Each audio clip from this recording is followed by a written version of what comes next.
Welcome to the BBZ Poker channel. I'm BBZ, and today we have got a special piece of content coming to you guys from the PokerStars WCOOP Bootcamp. Alex Pwndidi Theologis, who recently took second in the Win 25K, and also last year final tabled the Triton 60K, is bringing an hour of free coaching to you guys, courtesy of PokerStars. Enjoy. Okay, we can get started. So today I thought we will stick to the PKO ICM theme, but instead we will focus on blind versus blind ICM. So we will look at spots where there is almost always ICM involved and where there are small blind covers or big blind covers, and we will talk about the strategy for each player. How can I have no tag on Fusden? Well, I know him, right? I don't need the tag for him. I know who he is. So tag is mostly for people I don't play with that often, or I don't know that well, or just people I tagged in the past. Anyway, so blind versus blind with ICM involved, and let's get started. So first we have 4 hands from this tournament, this 5K. This is a very small field tournament. We have bigger fields as well later on. But here it only pays 3 people, and the min cash is quite big. So we will have more bubble ICM than we usually do. So our first spot is this one, falls to us in the small blind. We are the big chip leaders. And first, we need to talk about the big blind's bounty. The starting bounty in this 5K tournament is 1.25. So the big blind has about 2.5 starting bounties. Starting stack is 25K. So at this stage of the tournament, a starting bounty is worth maybe around 40-ish% of a starting bounty, or a starting stack, sorry. A starting bounty is worth about 40% of a starting stack. He has 2.5 starting bounties, so his bounty is worth about about like 25K chips, so about 1 starting stack. So his bounty is worth about 5 big blinds because the big blind is 5K. So again, 1 starting bounty would be worth about 40% of a starting stack. So 1 starting bounty would be worth 10K chips. He has 2.5, 25K chips, or 5 big blinds since the big blind is 5K. So with his bounty being worth 5K and us being kind of close to the bubble, what do we think we do with King 9 suited here?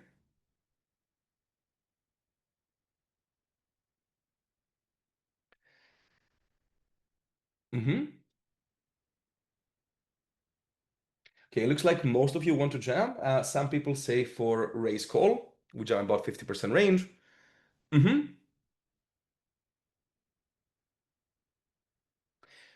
Right. So while of course jamming is still going to be a very profitable play, usually one way to think about these spots is think about, if I jam this, does my opponent actually fold any better hands, or is my opponent calling any worse hands? And I think here the answer is he really doesn't. Like, he's not going to fold King 10. He's not going to call like King 7 off. So then jamming this hand doesn't really accomplish all that much. So usually with this kind of suited hands where our opponent doesn't really fold many better hands and we want to keep in all the hands we dominate, we rather raise call instead. In this kind of spot, we don't really want to play limps because he has ICM pressure and has a fairly big bounty. But this kind of hand, I think we usually just want to be raise calling. But let's have a look. So yeah, here is our strategy. And you can see, let me make HRC slightly smaller so it doesn't go over chat. Here we go. Okay, so we can see that we jam a lot. We jam 51%. So basically what EG style says, we jam about 50% of range. Yeah, that is correct. But King 9 suited is just a bit too strong to put into the jamming range here. We want to jam most of our suited hands, besides the ones we can raise call. And then for offsuit, ace-x, and then this kind of offsuit 1-gappers and 2-gappers. As for risk premiums, the big blind is playing about 10%. We're at minus 3.5. So is king nine suited a losing jam? No, of course not. We can jam king nine off, so we can jam king nine suited for sure. But this is a spot where we would just rather raise call instead. When we jam, our opponent is calling like 26% of hands. So we can see, yeah, king nine off, king 10 off, then king six suited, ace four off. Yeah. I think maybe some people will be a little bit tighter here, but important to also keep in mind that doubling up is really good for him and his future EV. So yeah, makes sense to actually play a bit wider than the solver, I would say, not tighter. Now, if we raise, we should also look into that. So what do we gain if we raise king nine suited? If we raise 2.5x, our opponent gets to call like every king in the deck, and then almost all of the 9x, like all the offsuit 9x and then suited 9x.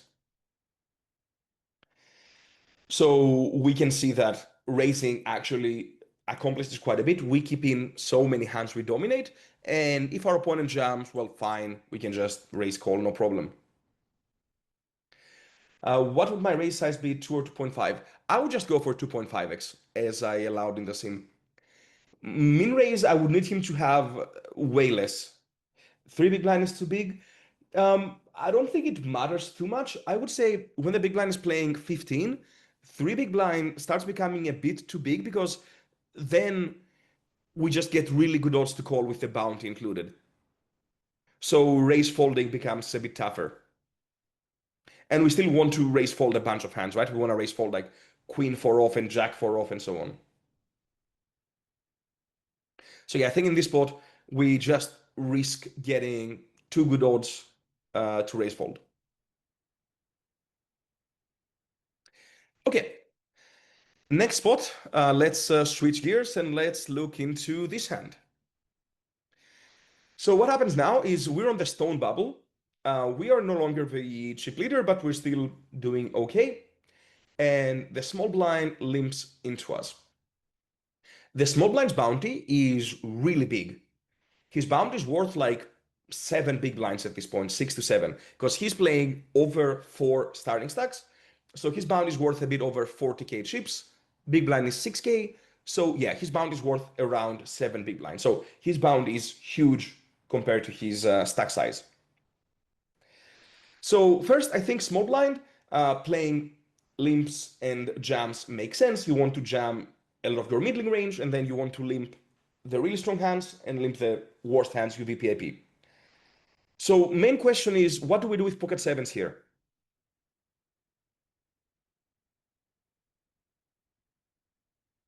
Do we jam? Do we raise? Do we check back?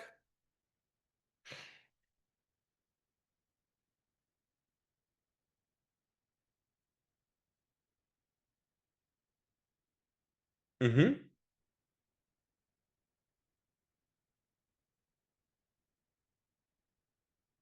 Yep. Okay, I see most of you want to raise non-all-in and call, and I think I agree with this. This hand seems to be a bit too strong to just outright jam, because our opponent is not going to be limp calling, let's say, pocket fours, right? If he has pocket fours, he will just jam himself. So we want to give him a chance to call the raise with worse hands, to maybe check jam or limp jam, sorry, some hands we dominate. So jamming this seems to not accomplish that much. Of course, it will still be a very profitable play. It's hard for us to not be profitable with sevens here. But I think we should be inducing instead. Let's have a look. So first of all, small blind strategy. Yeah, pretty clear he wants to play jams or limps. For jamming, offsuit ace-x, pocket pairs, and then some offsuit broadways, some middling suited aces. I think makes sense, and he wants to be trapping with limps with top range, and then a bunch of these hands which he can really jam with. He still has to be very tight. We can see he's folding over 56%. But yeah, I think looks reasonable. Now, when he limps, even though his bounty is worth so much, because of him jamming all the middle stuff, most of the hands he limps will be either very strong or will be pretty weak. So we don't really want to jam almost anything against the limp. You guys saying this is the threshold? Yeah, I agree. We can see sevens is like the worst hand. Sixes are mixing checks and raises. And for jamming, it's very, very few hands. We jam like ace deuce off and like king three off and like pocket three. So we really are not jamming much. Instead, we want to, of course, either check back or we want to raise normal in. Jamming just not very effective against a range like that. If we jam, small blind is calling, yeah, like these pairs, and then ace six suited being ace five suited being the bottom, king queen suited, but he's folding like all these hands. Whereas if we raise, our opponent plays like this, so still gets to limp call a bunch. Let me mute everyone. Someone joined but isn't muted. And there we go. So yeah, these kind of spots, they can be a bit tricky to play because people start jamming too much, but we can see that we are just really not supposed to jam against the small blind limp. The limping range is just a bit too strong for us to have too many jams, and we want to give him the chance to jam worse or call with worse. So yeah, not supposed to play many jams here. Do we start checking back traps at 10 big blinds? You mean if the small blind has 10?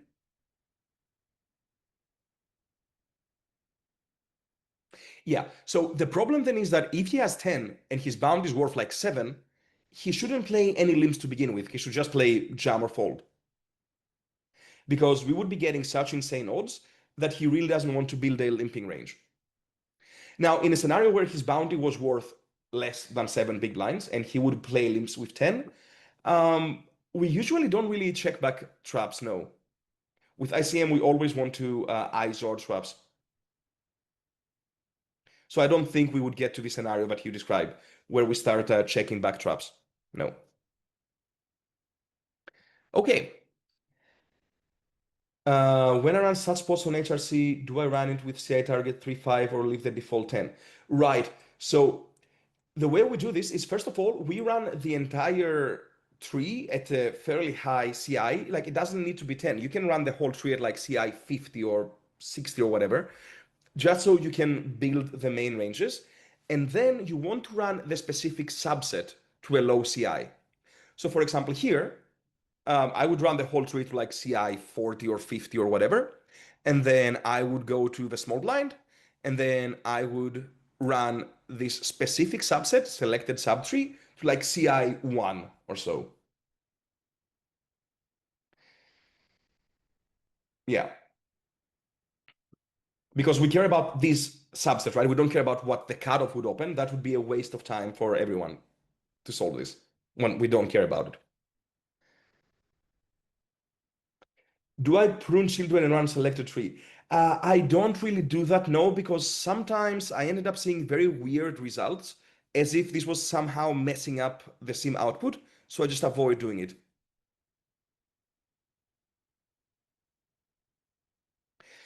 Okay, next we have two spots here.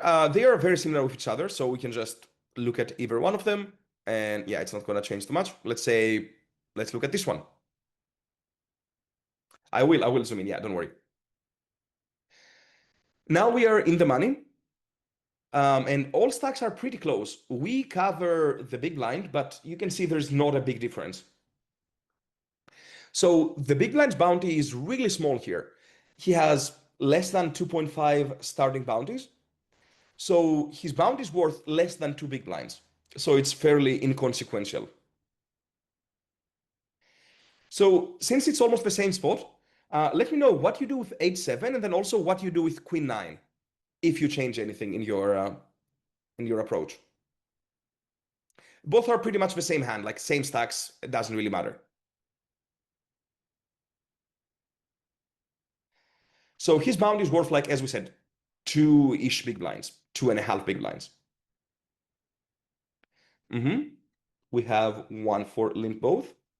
Good luck as 7-8. And what about queen 9?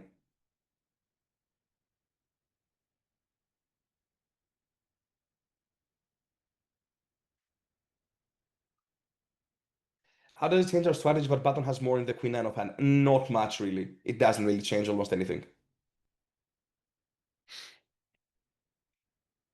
Limp both. Okay, so it seems you have a bit of mixed opinions, both in middle of range. I would say limp. Right. So first thing to talk about here, I will just open the 7-8 off hand, is that we don't really want to play many limps to begin with. Because we can apply pressure on him and he also has the bounty. So in this spot, we don't really want to play almost any limps. If we look at this, limp is at almost zero, very few hands we want to be limping. Now, we have some interesting interesting dynamics here. First of all, for jamming, okay, offsuit ace-X, pretty clear.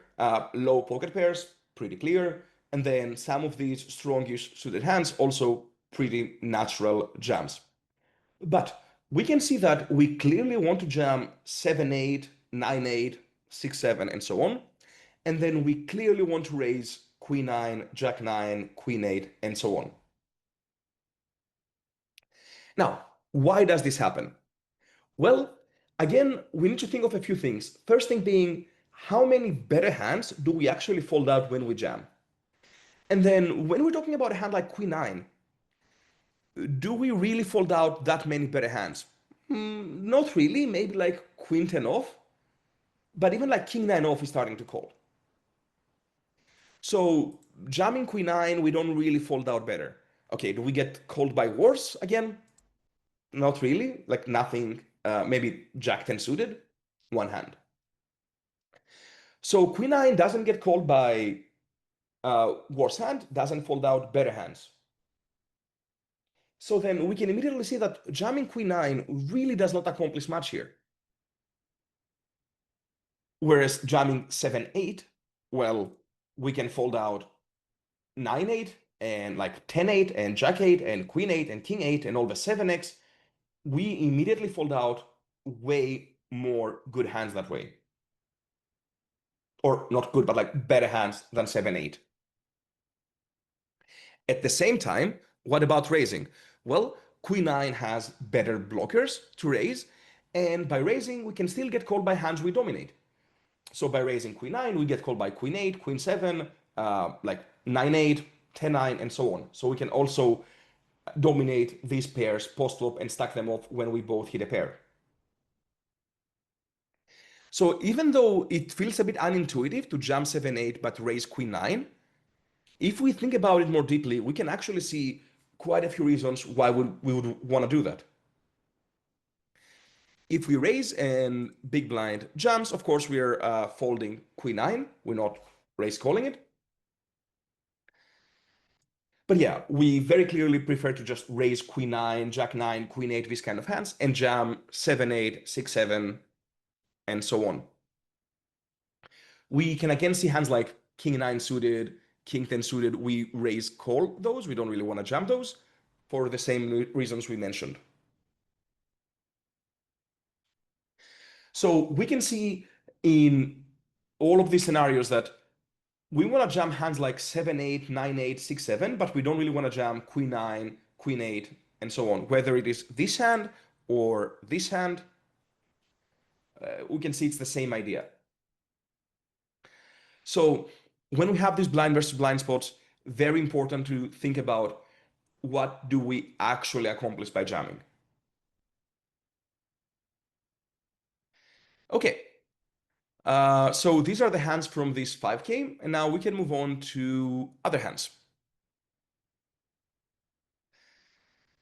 Okay, we are sticking to blind versus blind, and the next spot that we have is this one. So three-handed, we are last in chips. The big, massive, huge chip leader jams onto us. Now, our bounty isn't really worth that much. We have 5 starting bounties. Starting stack here is 50K. So our bounty is worth, yeah, like just a couple of big blinds. So it doesn't matter too much. He's gonna jam super wide anyway. So how wide do we think we can call? Do we call king 3 off, or what is the worst offsuit king that we can call here? What do you think? King 5, king 6,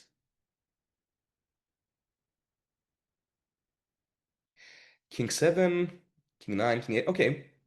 Okay, so I think we both, or we all agree that king 3 off, probably a fold. And yeah, king 7, king 8. Okay. So indeed, king 3 off looks like a fold to me, just not really doing well enough. In this spot, our risk premium is not high at all, of course. It's only 6, but it's still like not cheap EV, right? Because we are trying to get the pay jump. We want to go heads up. So small blind is jamming extremely wide, as we would expect. He's jamming 64%. Before looking at our range, a few things about the small blind is that, of course, he jumps a lot, but also he has to fold some hands. It's not a spot where he can raise any two, simply because my risk premium is 6%. So he can't be raising or jamming like 6 deuce off and 7 deuce off and all this kind of really terrible hands. Okay, so he jams, and indeed we're calling king 7 off. So I think pretty much all of you were correct. So whether it's like king 7, king 6, king 8, doesn't matter too much. Like if we are one pip off, it's fine. It's still a success. But yeah, I think almost everyone recognized that like king 3 is a fold, king 4 is a fold. Yeah, we're not doing great. Did I create this tree with FGS? No, this tree is not run with FGS, but in this spot, I also don't think FGS changes too much. Because whether we double up or not doesn't matter too much. If this guy's in the big blind, also doesn't matter too much. It's not like he's gonna bust that often. So I would think in this spot, FGS will not really change things too much. Because even if we double up, it's still the same situation where this guy is like the massive, massive chip leader, and I'm still playing for the pay jump. But I can actually try doing it, and if it changes, I can let you know. Let me actually write it down. So run 2 with FGS. Okay, I wrote it down and I will run it, and I will let you know if we see some wild changes. Again, I doubt it, but who knows? Maybe. What is the ping tag? Top secret information. Friend of the stream. Okay. Next hand that we have is this one. And this is the only hand where ICM is not really involved. I thought I should include this because I thought it's pretty interesting. So what do we have here? We have like 70% of the field remaining. We are playing about starting stack. The starting stack here is 100k chips. We're playing like 110 or so. Small blind race is covering us. So a starting bounty here is worth about maybe 28k chips. So my bounty is worth like 8 big blinds maybe. So our bounty is worth quite a bit, right? We're playing 36 and our bounty is worth like 8 big blinds. So question is, what do we do with ace 9 off? Call or jam? Or 3-bet?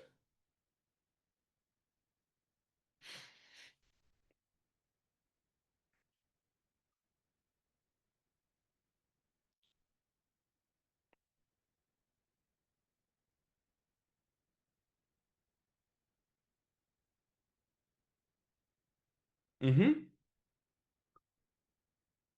Okay, we have a right mix of opinions here. Great. So in these spots, the way I approach it is, first of all, we need to think how much is the small blind opening. I think the answer is he's going to be raising reasonably wide here, given that he covers and my bounty is worth a lot. So the small blind is definitely raise calling worse hands, like he's going to have ace 8 suited, he's going to have maybe king 9 suited even, He's going to have some like maybe a7 suited and so on. So sometimes going to call worse hand. He's going to call a bunch of flips. But at the same time, we benefit a lot from folding out live hands here. So for example, he's going to raise some, let's say Jack 10 off, some Queen 10 off, some like King 7 off, some suited connectors. So even though we don't get called by worse that often, I think we still get called by worse often enough, and we deny a lot of his equity. So in a spot like this, I think ace 9 off makes a lot of sense to jam with. But let's have a look. Maybe I am wrong. We are, is it this one? Yes. Here we are. Okay. So small blind is raising 41%, so fairly wide range. And we can see for value, yeah, like ace 8 off, ace 7 suited, ace 6 suited, even king 9 suited is raising. So he's raising a bunch of hands we dominate. And after he raises, here we go. All right, so we are indeed jamming all the better ones, ace 10, ace jack, ace queen, pretty clear. We're also jamming ace this off because really good blockers. And ace 9 is actually completely indifferent. Sometimes it calls, sometimes it raises on all in, sometimes it jams. So I guess it doesn't really matter too much. But if we jam and look at what our opponent is calling, yeah, he's calling king 9, jack 9, 10 9 suited, 9 8 suited, ace 8, ace 7. So I agree, he's never folding better, but he's calling worse sometimes. And we are denying equity from all of these 6 7 suited, 6 5, like 8 4 suited, jack 7 off, whatever it may be.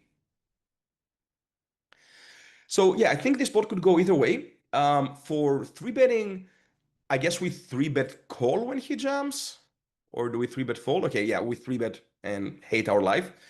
So 3-bet non-all-in is the option I would choose the least, because I think it's so uncomfortable when we get jammed on. Having to like 3-bet fold ace 9 off does not look ideal. If he folds his dominated hands, how do I think we should play? So if he's, let's say, raise folding king 9, queen 9, jack 9 suited, I could always call ace 9 off, but I would start jamming like ace 3, ace 4, ace 5, and so on. Because jamming ace 5, we would benefit so much from folding out all of those flips, like king 9 suited. Because ace 9 off now is not exactly a bluff. We are getting called by worse. But if he stops calling these hands, I would rather bluff jam like ace 3, ace 4, and all these kind of hands.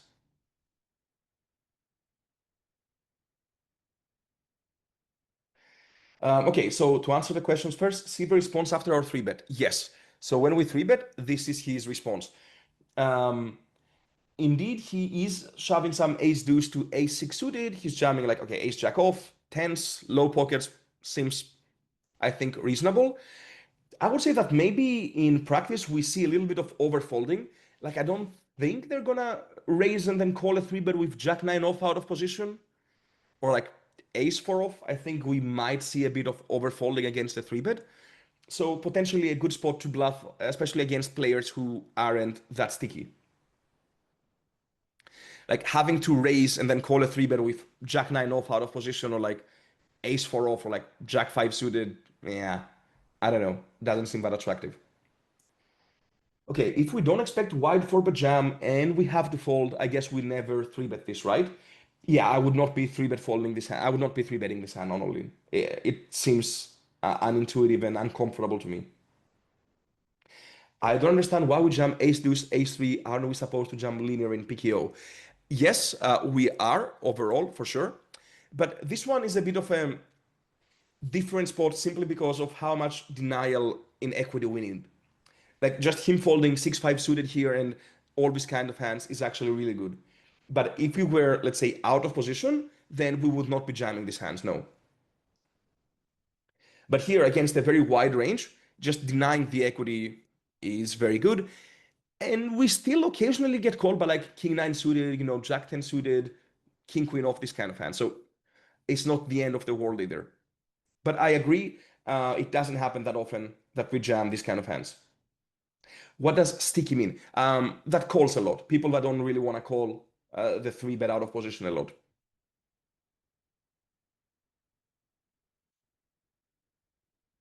So ace-man here, I would say call is fine, jam is fine. We can decide a bit based on our opponent and how much we think he's raising and how much we think he's calling when we jam. I'm pretty sure I chose to go for this option. Okay. Next spot that we have is this one, our friend David. So we are three-handed. We are by far the shortest stack. Small blind jumps onto us. What do we do with queen six off? Do we call this? If not, what is the bottom? Or do you think we call a queen deuce off? What do we think is the bottom call here?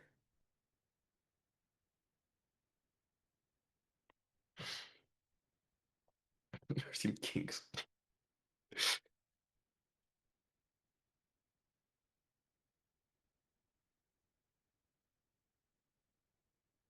Any queen high, queen five off, queen seven off.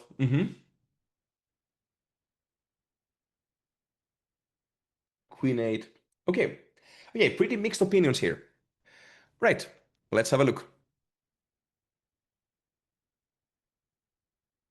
No, that's not it. It is number. Okay, it's the other four. Give me a moment. Here we go.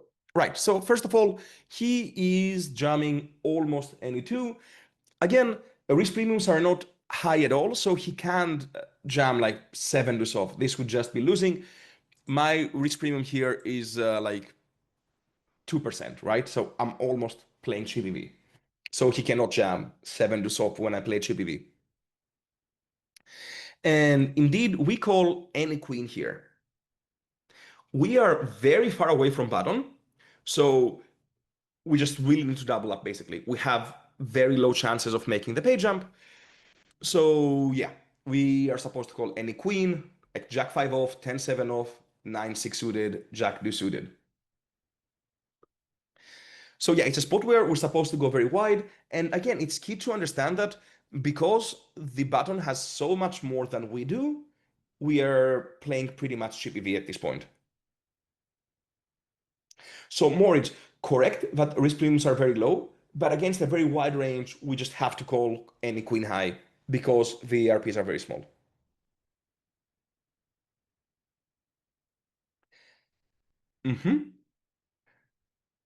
Okay, next hand. Blind versus blind again. Small blind jumps onto us. Here we have a bit of a different situation. So we are 6 left on the stone bubble. It pays 5. We are 6. We are chip leaders, but barely, right? We have 34 and there's 31, 28. Now, before you all scream fold, we should talk about his bounty a bit first, because his bounty is actually quite big. So he has like 3.5 starting bounties.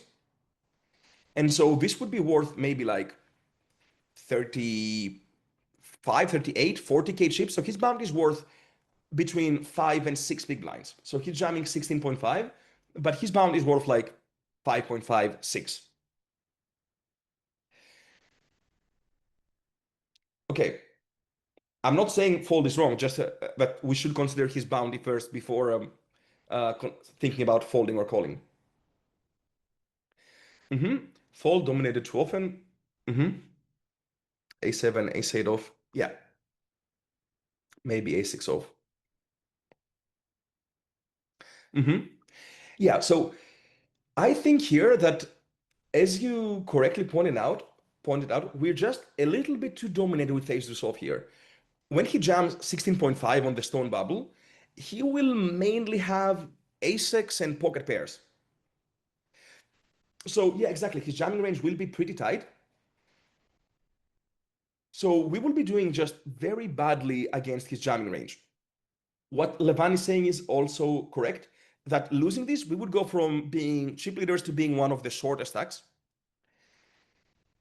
A lot of value in remaining the big stack. Yeah, I agree 100% for this.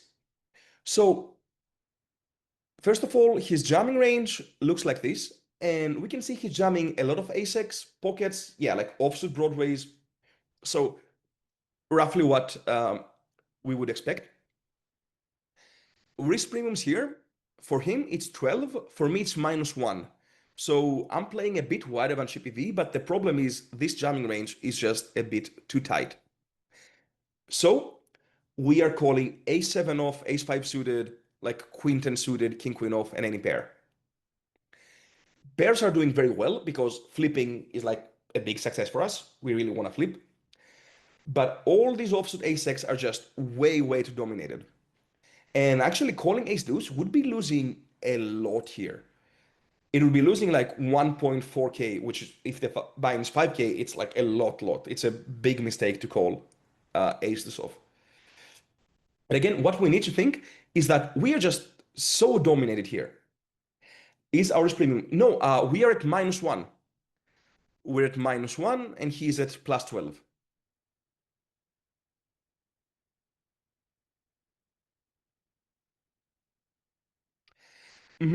Yeah, I think the idea is that ace-7 just dominates all these ace-deuce to ace-6 off and flips with the broadways. So ace-7 is just going to be good enough. It dominates enough. Now, against people who play tighter and they don't jam maybe ace-deuce, ace-3 off, ace-4 off, because it's the bubble, then we would fold ace-7, I'm pretty sure. Flipping with low pairs, yeah, also good. Like flipping here is a good outcome for us. We want to flip against the small blind. But yeah, ace-deuce off just doesn't quite make it. 9-7 suited, what someone said, yeah, it's losing less than ace-deuce. It's still not good enough to call, but a suited connector would be losing quite a bit less than ace-deuce because it's just not dominated.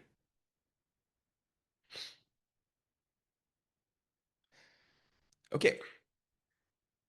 Moving on, we have this spot here. Let me pull this.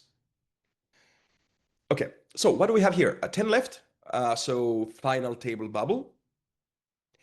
And we are 6 out of 10, so we are about the middle of the pack. Average stack is 35, we're playing 25. So we're a bit below average. Small blind, chip leader raises. Our bounty is very, very small here. Starting stack is 10k, we have 2.5 starting bounties, so our bounty is worth like 2.5, 3 big blinds. We're playing 25, our bounty is worth like 3, so our bounty is pretty irrelevant here. So chip leader raises 3x. What do we do with pocket sevens on the final table bubble when our bounty is worth 3 big blinds?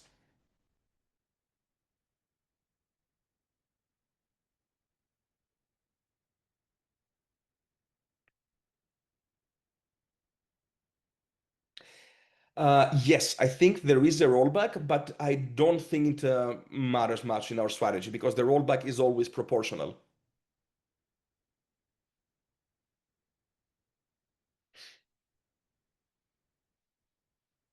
Okay, looks like we have a mix of opinions again. Awesome. Okay, good to see that.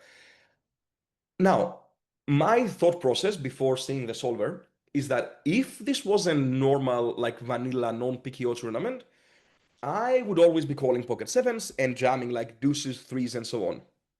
Because then his raising range would be raise call range would be very polar. So we wouldn't want to jam sevens when we dominate a lot. But with this being a PKO, I think his raise call range will expand. He will have to raise call worse hands than sevens. And so then I think sevens should go into the jamming range. But let's see if I am correct or not.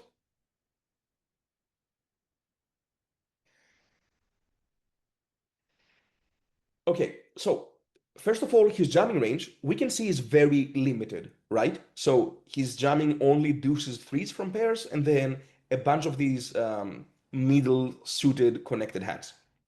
So again, if this was a non-PKO tournament, my risk premium would be way higher. So then he would also be able to jam more in a non-PKO.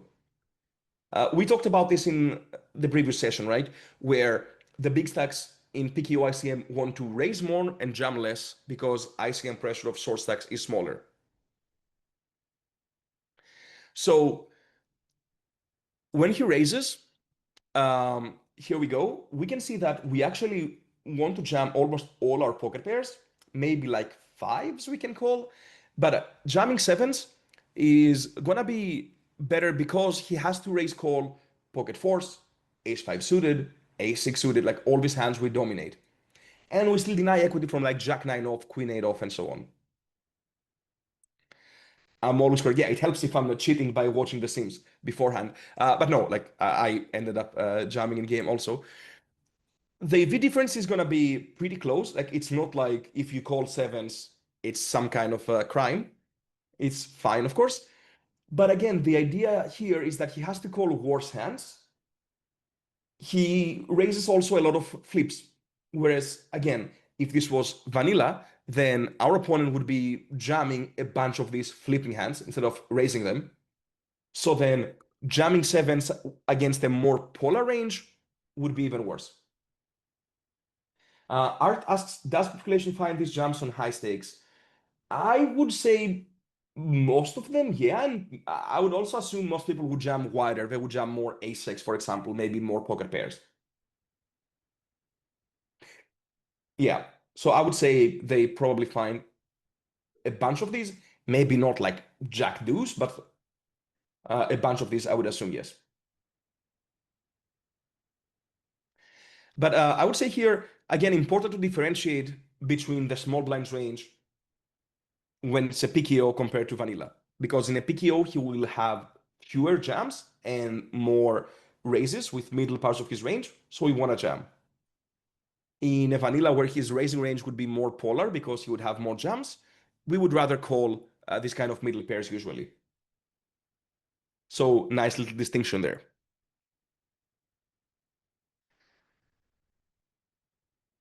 Next up, we have this one. Maybe we can look at this later. Let's talk about this one first, which I think is a bit more interesting. So we are four-handed. We are in the money. Our bounty is not particularly huge, but it's also not zero. Here, I can't really see the big blind level. I assume it is 12K, 6 or 7, 14K. So our bounty is worth maybe like 2, 3 big blinds. So not much, not zero. I elected to limp first. I think limping this hand makes a lot of sense. I would mostly play limp or jammed. This hand, I think, doesn't really want to jam, so I limp. And then we face the ISO. Okay, so call, call, jam, shove, call, limp, call, jam. Okay, so shove it unblocks the folding range, jam. So in my mind, this is one of these hands where jamming wouldn't really be a mistake. Like it probably not gonna matter much, but I think calling here would be the better play. So I would rather jam some offsuit a6, for example, or some significantly better a6 than this one. This seems like a reasonable hand to call because, first of all, it flops just fine.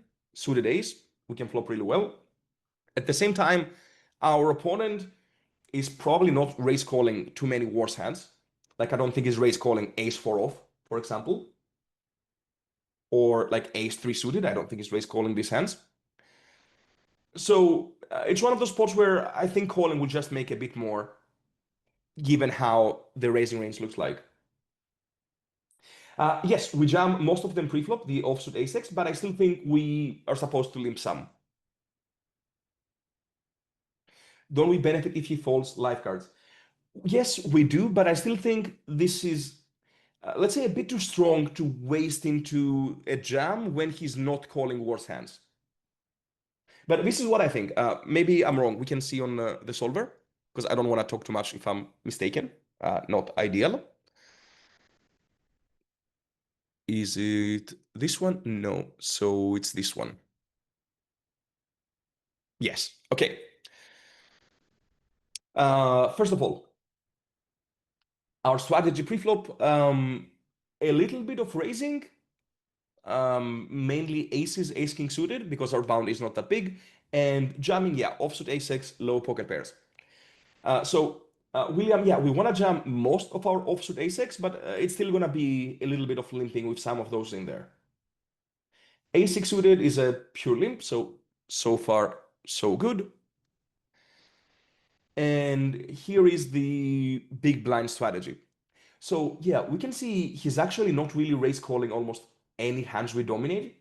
Okay, sometimes gonna have a flip with some Broadway, but he's not raise calling yeah, like ace 4 off or like ace 3 suited or any of these hands. At the same time, his raising range for bluffs is pretty polar. So let's see. Yeah, so a6 is the kind of hand which doesn't really benefit that much from jamming. So we can jam offsuit a6, okay.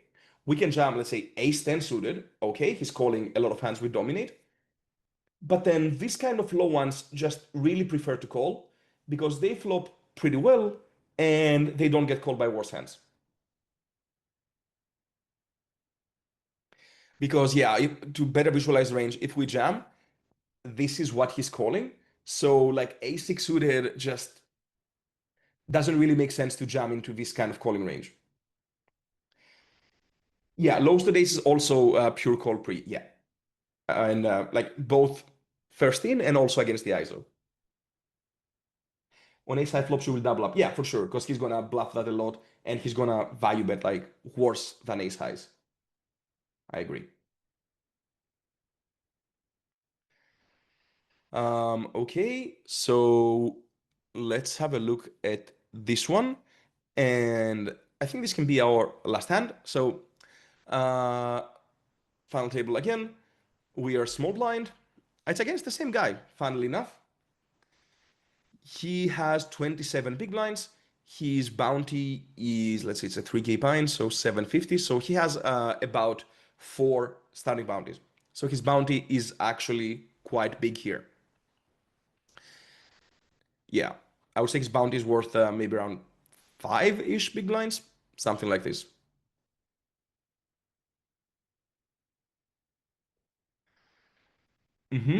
Raise call, some jam, limp shove. I think this is a spot we don't really want to play many limps when he has a big bounty and we can apply some ICM pressure on him. Like his risk premium will not be very high, but I think it's high enough to where we don't really want to limp many hands.